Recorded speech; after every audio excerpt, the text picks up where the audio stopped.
So here's a common mistake that a lot of beginner brush hand lettering artists make.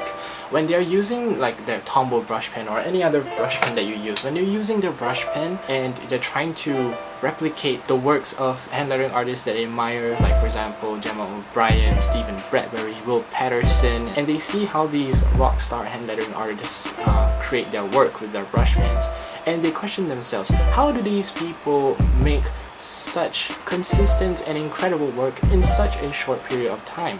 Meaning their strokes are so quick, yet it is so very precise. And then they try the brush lettering themselves, and they take like their brush pen and then they try to carefully make it very consistent, and it takes them almost a minute to do one word with brush hand lettering. The mistake here is taking a lot of time.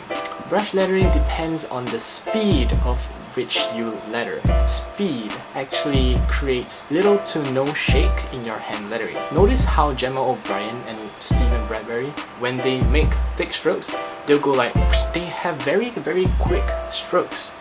And the reason for that is because they want to minimize their shake. If you do your hand lettering very slowly, just like how you draw a straight line on a piece of paper slowly, you tend to have more shake due to the tension and the blood that is going through your veins of your hand. It's gonna have more tension, you're gonna be more concentrated, and you're gonna have a lot of shake, and your lines are not gonna be consistent, it's gonna be very ugly.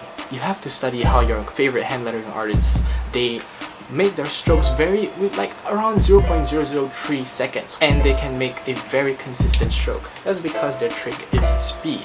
You have to have quick strokes in order to maintain the consistency of your thick strokes. And that's their secret. They use very subtle and quick strokes in order to maintain the consistency. There's a talk about momentum in hand lettering. When you see Will Patterson's how he do logos with his brush pens, he always has a rhythm to his lettering. So whenever he goes, there's a 1, 2, 3, 4 beat. I know this sounds very cheesy, but he has that momentum, he has that rhythm that keeps him going.